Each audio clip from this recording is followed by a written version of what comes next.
미국이 북한과의 비핵화 협상을 이유로 한미훈련을 전면 중단한 상황에서 미일 동맹을 강화하는 움직임이 잇따라 나타나고 있다. 일본 방위성은 미국의 세계 최강 스텔스 전투기 F-21을 일본의 기술로 개량해 차세대 스텔스 전투기로 운용하는 방안에 대한 검토에 착수했다고 니혼게이제이 신문이 23일 보도했다. 보도에 따르면 세계 최대의 방산업체인 미 록히드 마틴은 F-22 기체를 그대로 사용하면서 F-35의 전투 시스템을 장착하는 신형 전투기 개발, 생산에서 일본이 50% 이상 맡는 방안을 제시했다. 미, 한국에는 기술 이전 소극적. F-22는 2006년 모의 공중전서 F-15, F-16, F-18 전투기 144대를 격추하는 동안 단 한 대도 격추되지 않은 기록을 세운 최강의 전투기다. 적의 레이더나 적외선 탐지기 등을 무력화하는 스텔스 기술이 적용돼 있어 북한 수뇌부가 가장 두려워하는 무기로 평가받는다. 그동안 미국 정부는 F-22의 기술 이전은 물론 완제품 판매까지 금지했는데 이번에 일본의 빗장을 푼 것이다. 미국은 한국은 물론 맹방인 영국이나 이스라엘에 F-35 스텔스 전투기를 판매했지만 F-22는 판매하지 않았다. 한국군의 한 소식통은 공군 일각에서 F-22 도입을 희망했었지만 미국 법으로 2018년까지 해외 판매가 금지돼 있고 비싼 가격 등 때문에 엄두도 못 냈던 사안이라고 말했다. 현존 최강 전투기 F-22. 일각에선 미국의 이 같은 대일 접근은 한국에 대해 첨단 기술 이전에 소극적이었던 것과 대비된다는 지적도 나온다. 우리가 F-35를 도입하면서 미국은 당초 한국형 전투기 개발을 위해 25개 분야의 기술을 이전하기로 했다. 하지만 결국 미국은 위상 대열 레이더 체계 통합과 적외선 탐색 및 추적 장비, 전자광학 표적 추적 장비, 전자전 제모 통합 기술 등 핵심 4개 기술의 이전을 거부했다. 미일 동맹 업그레이드 전망. 록히드 마틴의 제안대로 될 경우 일본은 미국의 첨단 전투기 기술을 공유함으로써 미일 동맹은 한 단계 업그레이드 될 전망이다. 일본의 방위 산업이 확장하는 효과도 적지 않다. 미국의 막대한 대일 무역 적자를 개선하는 효과도 있다. 일석삼조의 효과를 가져올 수 있다는 점에서 이번 제안은 차세대 전투기를 결정할 때 유력하게 검토될 가능성이 크다. 니혼게이제이 신문은 개량형 F-22가 배치될 경우 일본 전역 방위가 한층 강화될 것으로 내다봤다. 전문가들은 특히 일본의 차세대 전투기가 기존 F-22와 F-35를 능가하는 세계 최강의 전투기가 될 수 있다는 점에 주목하고 있다. 록히드 마틴이 일본에 제안한 차세대 전투기는 우선 F-21을 기반으로 날개를 개조, 더 많은 연료를 실어 항속거리와 작전 반경을 늘리게 된다. 여기에 F-22보다 최신 장비인 F-35의 항공전자 장비와 탐지 장비 등을 갖출 계획이라고 한다.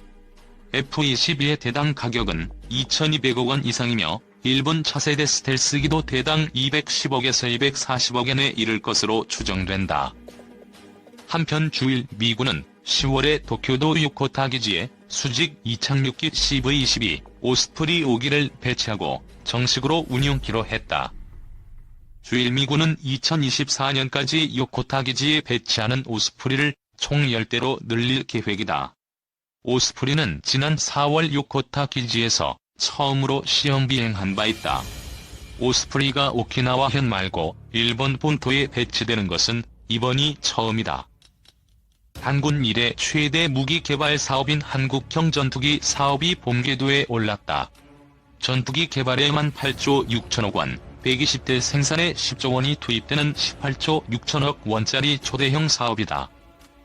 방위사업청은 24에서 26일 사흘에 걸쳐 KEFX 사업에 대한 상세 설계 검토 회의를 갖고 어제 최종 합격 판정을 내렸다. 이에 따라 10월부터 시험용 전투기 제작에 들어간다. 2016년 1월 개발 착수한 지 3년 9개월 만이다. KFX 제작 업체인 한국항공우주산업 류광수 KFX 사업본부장은 KFX 개발에 필요한 상세 설계도면 12,000장 가운데 9,300장을 완성했다며 전투기 핵심 장치와 구조를 포함해 상세 설계 78%를 마쳤다고 말했다. F-22 스카이의 반쯤 스텔스 기능. KFX는 곧 퇴역할 F-4와 F-5 전투기 대체용이다. F-16 이상 성능을 가진 쌍발 엔진 전투기다. 이 전투기가 2026년부터 배치되면 한국 공군의 전투력은 급상승한다. 개발 목표는 5세대급 스텔스 전투기인 F-35보다 낮은 4.5세대지만 실제론 성능이 기대 이상이고 이미 반쯤 스텔스다. 개발기관이 KFX의 스텔스 기능 공개를 꺼리는데 레이더의 0.5제곱미터 크기 정도의 비행물체로 보인다고 한다.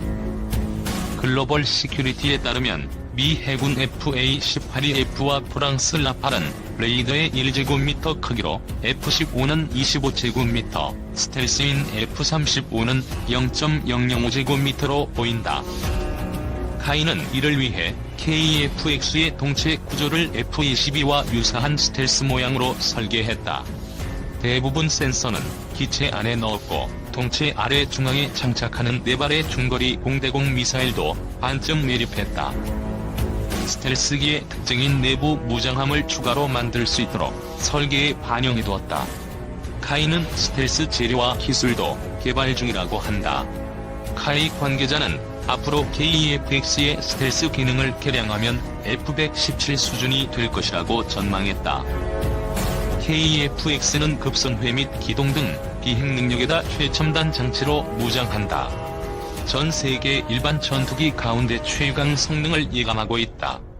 북한 전투기는 아예 상대가 되지 않고 중국은 물론 일본의 일반 전투기보다 우수하다. 따라서 동북아에서 공중전이 벌어지면 공군 F-35E가 먼저 나가 상대방 스텔스기를 상대하고 이어 일반 전투기는 KFX와 F-15K가 제압할 수 있다는 얘기다. 여기에다 개량된 진짜 스텔스 KFX가 나오면 동북아에선 한국의 하늘을 넘보기 어려울 것으로 보인다. 자주국방의 핵심이다. 방위사업청 정광선 KFX 사업단장은 프랑스 라팔이나 미국 F-35 등은 개발 당시만 해도 새로운 기술이어서 엄청난 비용에 난관도 많았다면서 KFX는 선진국 기술과 개발 과정을 참고해 개발에 유리했다고 말했다. KFX는 처음부터 수출을 고려, 핵심 장치를 비롯해 65%를 국산화했다고 한다. 생산 단가는 대당 800억 원인데 생산량에 따라 가격은 내려갈 수도 있다. 전투기와 핵심 부품 수출도 가능하게 됐다. KFX 사업을 완료하면 다양한 공대공 및 공대지 미사일 국산화 기회도 열린다. 동체 개발을 맡은 카이 이이로 상무는 이번 사업으로 한국의 전투기 개발 능력이 영국이나 프랑스를 능가하게 됐다고 평가했다. 하지만 KFX는 착수부터 수없는 고비를 넘어야 했다. 김대중 대통령이 2001년 3월 공사 졸업식에서 최신의 국산 전투기 개발을 약속한 이후 13년 이상 허비했다. 전문기관의 타당성 검토만 5차례 했지만 천문학적 예산과 첨단 기술 장애에 누구도 책임지지 않으려 했다.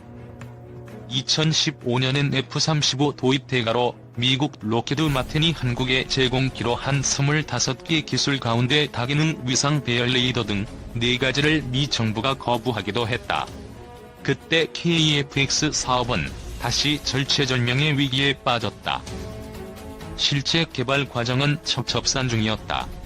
전투기를 독자 개발한 경험이 없는 한국으로선 맨땅의 헤딩이었다. 특히 미 정부가 기술 제공을 거부한 AESA 레이더와 적외선 추적 장비, 전자광학 표적 추적 장비, 통합 전자전 장비의 국내 개발은 최대 관건이었다. 이 가운데 전투기의 눈인 AESA 레이더 기술은 선진국이 유출을 엄금하고 있다. AESA 레이더의 나머지 3가지는 이미 개발한 적이 있어 어려움이 비교적 적었다. 국산 AESA 레이더는 5mm 크기의 잠자리 혼눈과 같은 모듈 1088여 개를 원형판에 박아놓은 것이다. 모듈마다 레이더파를 내보내 각각 표적을 탐지한다.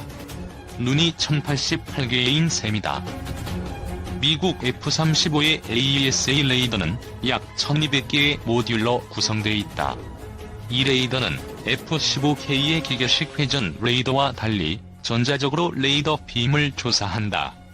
그래서 수십 개의 표적을 동시에 신속하게 탐지, 추적할 수 있다. 탐지거리는 110km 이상으로 알려져 있다. 공중은 물론 지상과 해상의 이동 표적까지 추적해 KEFX에 장착된 미사일로 곧바로 타격하도록 도와준다. 그래서 다기능이다. 국방과학연구소에선 만난 신현익 항공기 레이더 체계 개발 단장은 ADD가 기술은 갖고 있지만 업체가 만들어보지 않아 걱정이 컸다면서 세계에서 11번째로 AESA를 개발하게 됐다고 말했다. 국산 AESA 레이더를 시험평가한 이스라엘 엘타 측은 이스라엘보다 우수하다고 평가했다. 모듈의 소재도 첨단이다. 지난 18일 방문한 한화시스템 영인연구소에서 공개한 AESA 레이더를 구성하는 16개짜리 모듈 세트는 주먹의 3분의 2 크기였다. 단가는 4,500만원으로 제네시스 자동차 한 대 값이다. 해외에서 수입하면 8천만원 이상이다. 2026년까지 3,658억 원을 투입하는 AESA 레이더는 개발 3년 만에 하드웨어의 85%를 제작했다. 내년에 완전 국산화할 계획이다. 올봄까지 이스라엘에서 지상과 공중시험을 마치고 11월부터 한국에서 공중시험에 들어간다. 2023년부턴 KEFX 시제기에도 장착해 최종 시험할 예정이다. 카이가 맡고 있는 KEFX 동체 개발과 체계 종합도 만만치 않은 작업이었다. 류 본부장은 ADD가 탐색 개발에서 내놓은 KEFX 형상을 무려 9번이나 수정했다면서 이제야 몹시 좋은 최종 형태가 나왔다고 말했다. 하지만 전투기 무게 감량에 어려움이 많았다. 그는 KEFX 목표 중량이 12.1톤이지만 추가 요구에 대비해 500kg 감량이 관건이었다며 1kg 감량하는 연구원에게 10만원씩 인센티브를 줬다고 했다. 엔진을 제외한 23만 개의 부품을 빠짐없이 설계에 반영하는 일도 복잡했다. 자동차 부품은 2에서 3만 개다. 현재 카이 4천 공장에선 1250명의 연구원과 엔지니어가 KEFX 개발에 전념하고 있다. 이 인력으로 KEFX의 스텔스화와 영국, 프랑스처럼 6세대 전투기 개발 준비도 제기된다.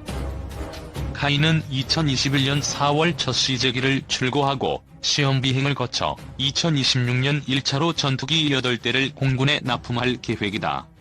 그러나 선진국의 5에서 8년보다 짧은 4년의 비행시험에 따라 명품 무기 실패 우려도 있다. 김민석 군사안보연구소장 겸 논설위원